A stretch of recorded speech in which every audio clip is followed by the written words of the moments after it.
Alrighty. Hello again, RGL. Hello, Retrothon. Janglestorm here once again with one more game.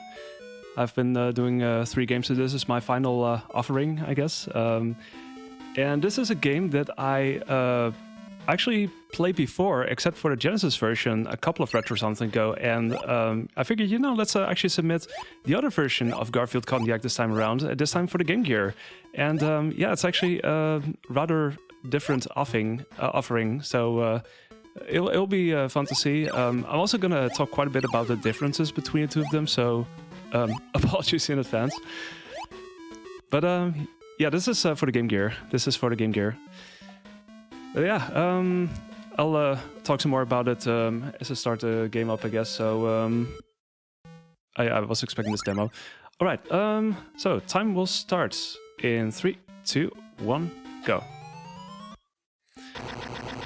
So yeah, just like in the Genesis version and in the other version of the game, you are zapped into this TV by this creature called Glitch that you eventually have to defeat. But first we play these movie-themed levels. And in this case, it starts off with... oh wait, I don't need to be down here. But we start off in the era of the caveman, or shall we say the cave cat, since you know, that's the name of this level. You got these beautiful fangs. Although you don't see them as well in the Game Gear, but they're there, believe me, they're there. So, yeah, this is a game where Garfield does definitely get a lot of workouts, more so than when he watches TV, I guess. And this is also the level that starts off the PC version of the game, although that is a very different thing altogether, like a very different level, for sure. For instance, it doesn't have these flying fish that you have to stand on sometimes. They carry you across these gaps. So, yeah, that's the thing. Also, occasionally we have to go down here. In this case, we have to rescue Arlene, who is tied to a tree, so we have to rescue her.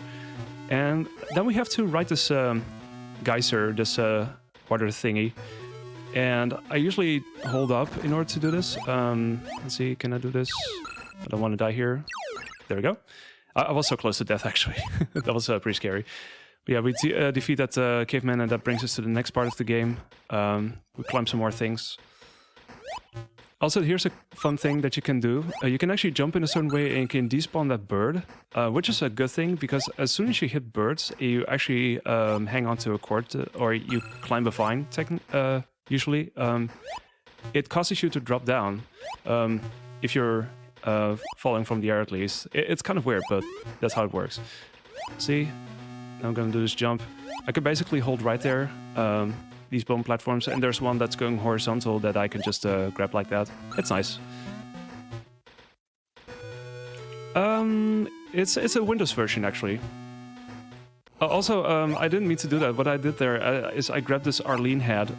What's going to happen is I'm going to get a bonus stage after this. So I was actually going to try to avoid that. But yeah, that's the one thing in this game that gives you like something extra. So I guess you all get to see that now. This is going to be the full Game Gear Garfield experience. I'm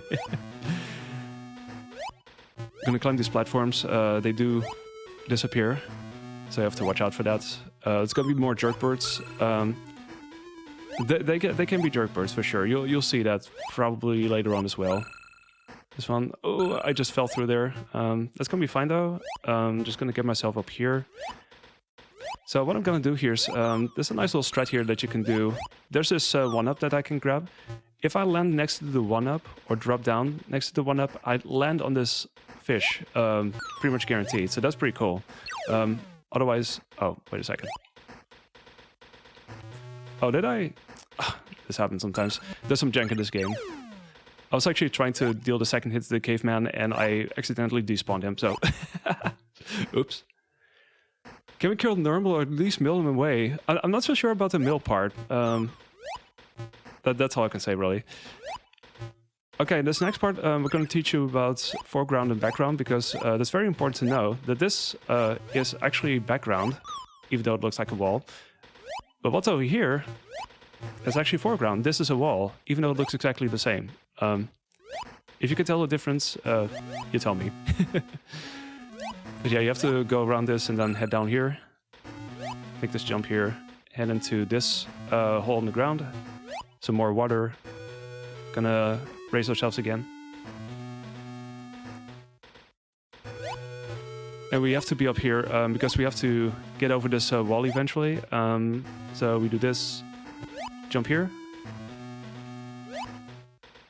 Gonna make sure not to fall down, otherwise it's gonna be quite a bit of a time loss. So it can be a bit scary, but this is where we wind up going. So we wind up taking another ride with this flying fish once more. Got some more platforms.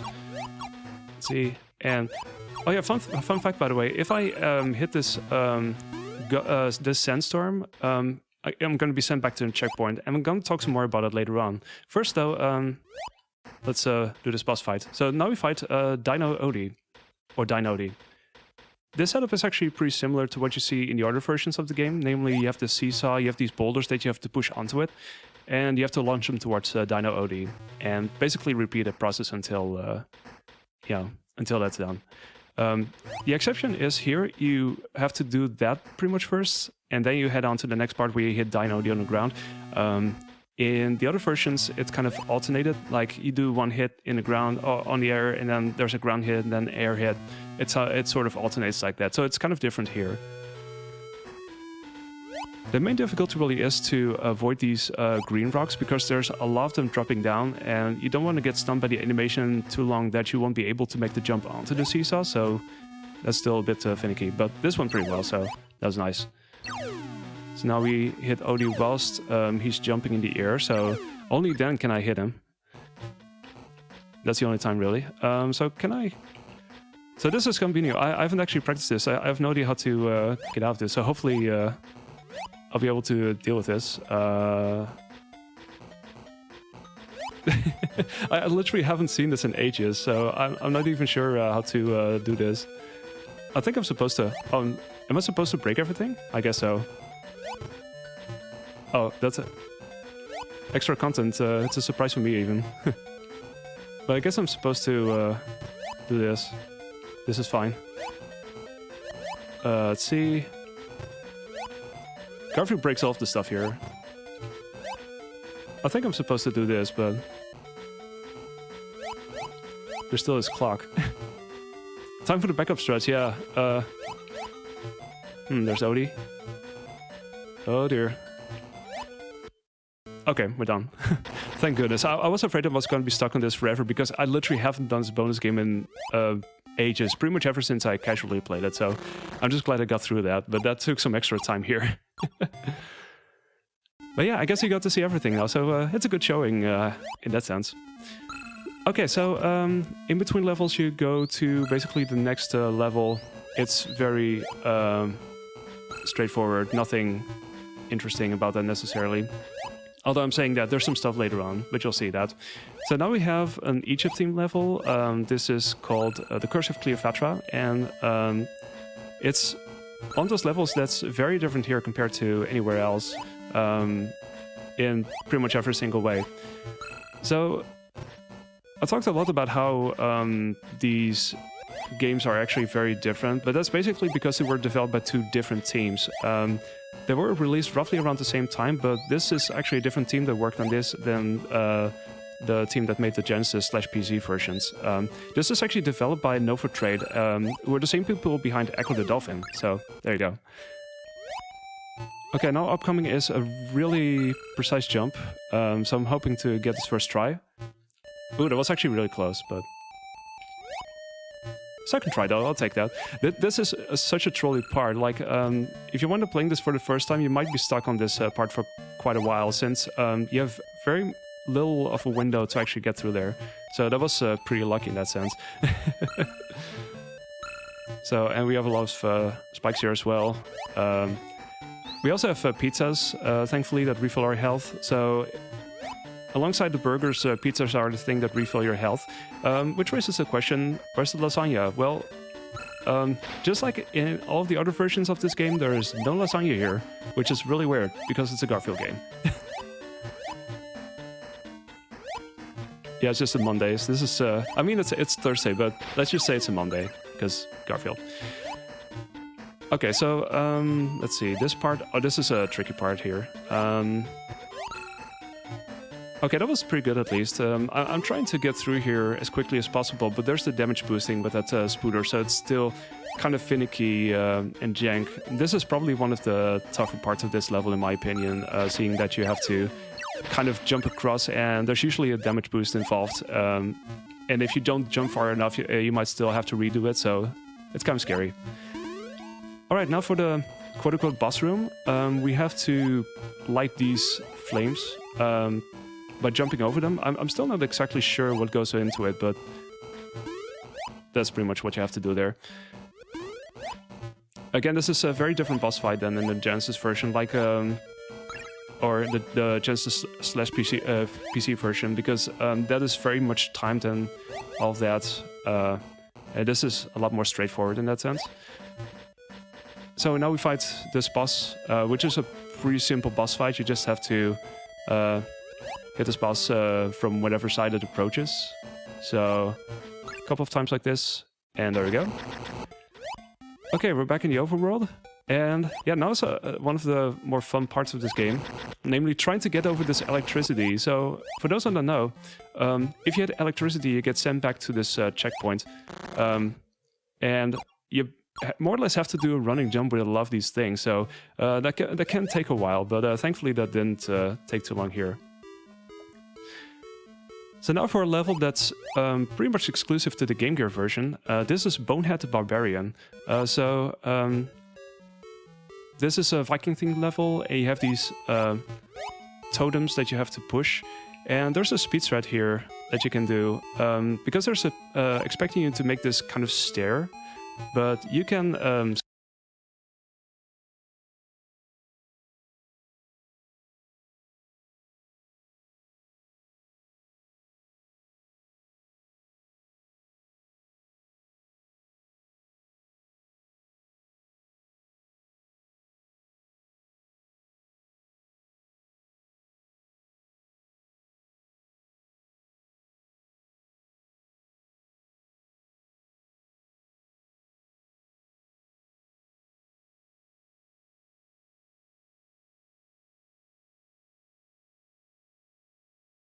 Is the audio back, by the way?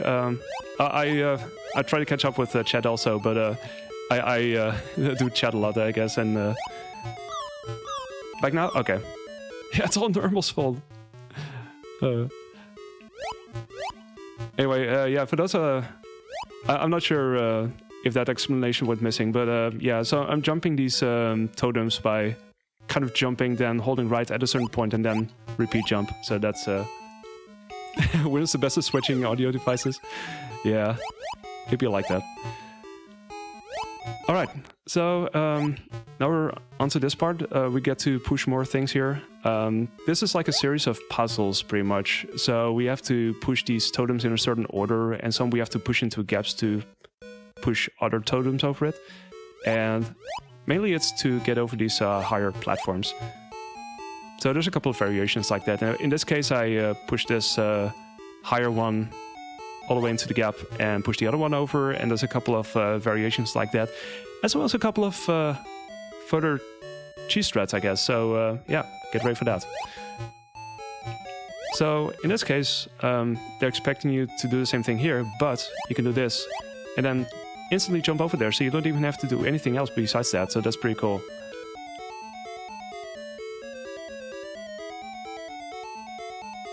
In this case, we would go back to making this tower, pushing this one over here. And this is exactly high enough that this can go underneath that platform, which is also a thing you have to keep in mind. Also, if you somehow screw up one of these puzzles, you can easily reset it by hitting those orb thingies over there, which I didn't know initially, so I first assumed there was a soft lock, but it turns out you can actually fix that, so that's pretty nice. Okay, so we go over here. This is the final piece. It's mostly memorization. There's a couple of these things here, situations. There we go. Working as intended, yeah, exactly. This is how it works, right? So, yeah, for this boss I basically just try to hit over and over again. It's gonna be some sound, but there we go. Okay, and that was Bonehead the Barbarian, and I missed my jump there. Oops, that's fine. Yeah, you have to jump in between a few things here and there, and jump, period. So Count Slobula's Castle is typically the level that starts off any of the other versions of the game. So for those who have played this game before, may mostly remember this level, or at least the concept of this level, because it starts off the game. This is rather different though. You have to hit a couple of owls here, which open the ground for you, or break open the floor for you, and you head down there.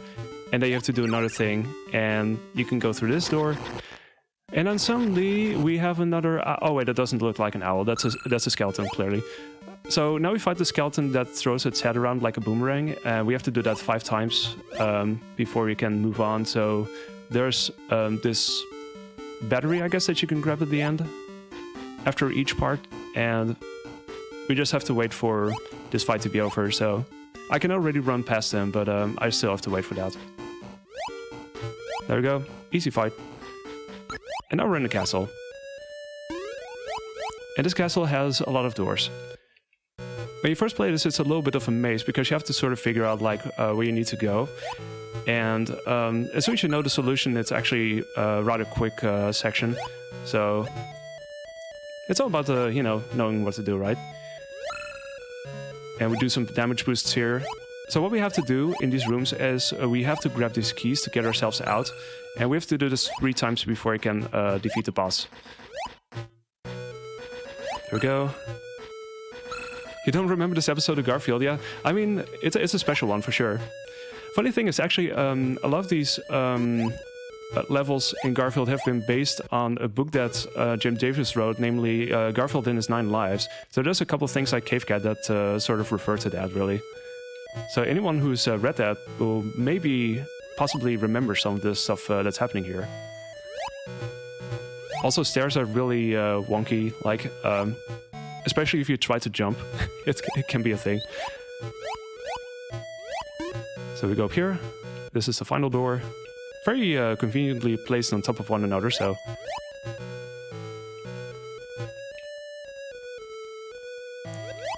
Final key. Gonna see if I can get this jump. Very nice.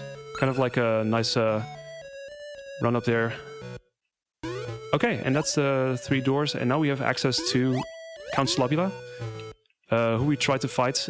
This is a very weird fight sometimes, especially if you try to do it really quick, because you have to lower these blinds, but the way you have to do that is very janky sometimes. So it can be very quick for Count Slobula to appear just like that, and it can be very easy to lose health here, but this actually went really well, so I'm glad about that.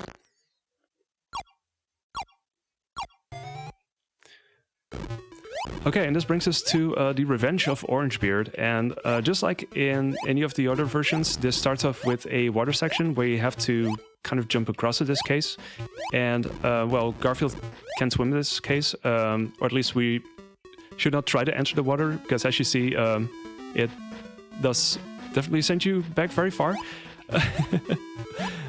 So that can be a thing. There's a couple of places where I try to jump and it usually works out, but yeah, still gotta watch out. See, at least with that fish you can throw a thing there, and it will still be it'll still be quick. It's also a relief whenever you get to those checkpoints, because it's a little bit further along. Alright, so the next part is in a jungle, and we have these chickens, and we have these flesh-eating plants that you can hit, and you can jump on them, so that's kind of a thing in pretty much any version of the game, really. And chickens are jerks as well, as you will possibly see. I hope not, but you never know with this game. And also there's vines, so chickens and vines is a very good combination, by the way. And also there's doves. These doves are also... This dove is stubborn. Whatever, that's just... Oh god, I just I just fell through there. This should be fine though. I just grabbed it too low, I think. So that's okay. They can be pretty annoying, those chickens. Okay, so this time around we're not going to grab the Arlene head because we already did that, and well, you know, more bonus games, the longer it takes to do this run, which, you know, it's a speed run, so you don't want to do that. Oh yeah, there's another chicken over there. I always forget about that one. That one just sneaks up on you like that. Also monkeys. Just like that. Making a jump here. Gonna try and stay on top of these trees as much as possible. And hey, here's the boss fight, and this seems very familiar. This is pretty much the same skeleton that you see in Count Slobula, and for some reason it's a boss fight now. And this time around you can actually see how far along you are, because you see that pile of skulls gradually disappearing as you deal hits. So you know when you have to, or when you're done with this level, or with this boss. So there we go. Easy enough. Okay, some more electricity jumping, it's wonderful. That can be a thing though, if you don't jump in a certain way, because you can get stuck there, or fail to grab that platform altogether. I've seen all of that before, really.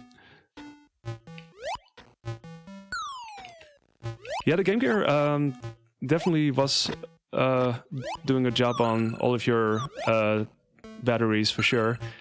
At least from what I've heard. Like, I never had a Game Gear myself, but I mean, the stories are, of course, pretty legendary on that front.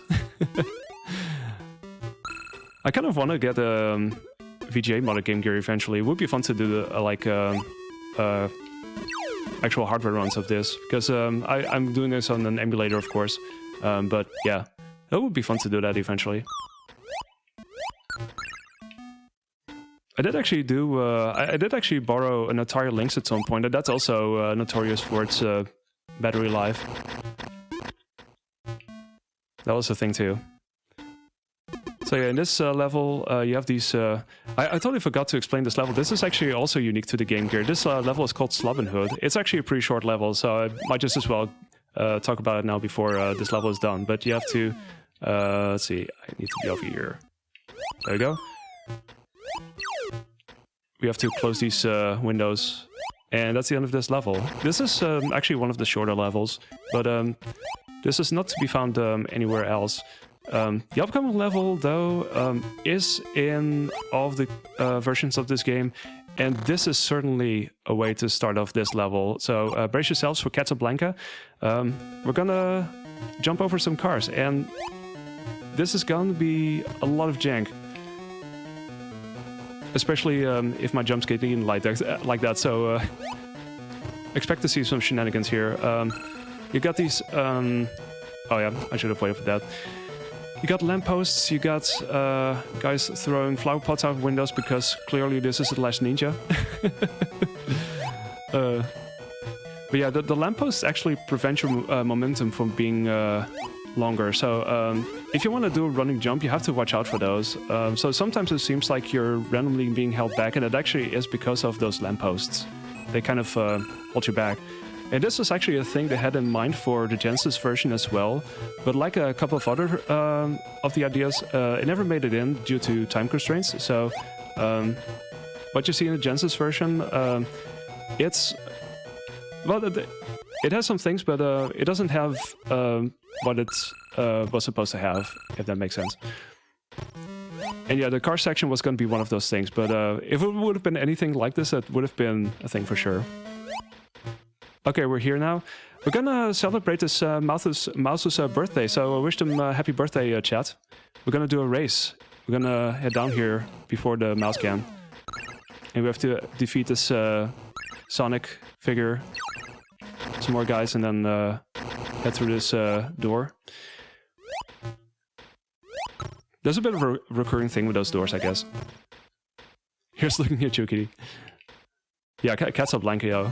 The other versions of this game have really good music in this level, though. It's really good. This is actually a different sounding song, which is not too bad, but it doesn't quite compare to what you hear elsewhere. Like, anyway, so this is our boss fight. We have to defeat him, and yeah, for some reason, Odie was held captive, so we rescue Odie as well. So there we go. Boomy the cat. Alright, so this is the final level. We're in the television wasteland, so this is pretty much more of the overworld, except in the form of an actual level. So in the other versions of this game, this is only like a boss fight, because you have to defeat the creature that got you into the TV set in the first place to zap you in here. This creature called Glitch. Kind of looks like those kind of vector-like creatures that you see over here. So it will be sort of like that, but this time around it's an actual level instead of like just a boss fight, really. And again, there's some electricity jumping, which is always fun. Some really precise jumps, but quite a few seem to go pretty well. Except for that one. You really have to retry a couple of times, and like I said, it's there's quite a few running jumps involved as well, so we have to destroy these TVs in order to make progress. At least now have a lot of time to just retry this one. And you see these callbacks to previous levels, so like in this case the mummy from Casablanca, and there's going to be some other things later on as well. See, there we go. I'm going to go over here.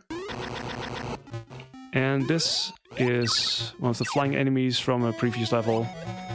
And yeah, we're almost at the end of this. So we got Sanic from Casablanca just now. Have to make sure to destroy this TV still. There we go.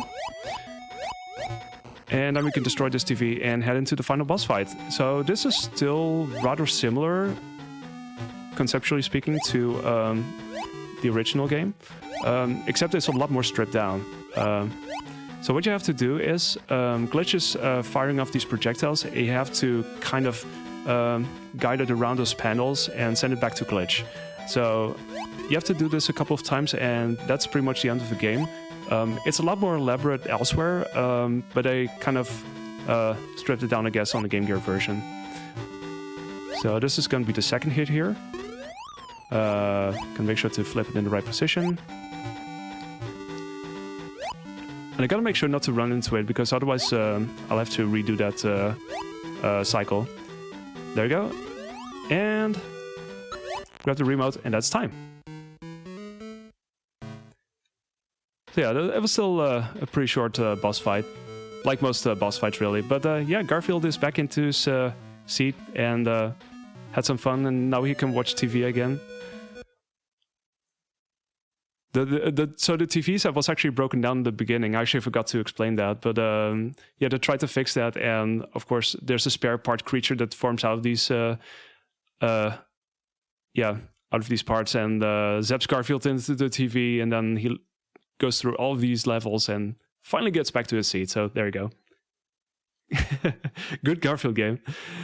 Yeah, thanks for the GGs, everybody. There's no any music actually. Would have been nice, but yeah. So this is the run.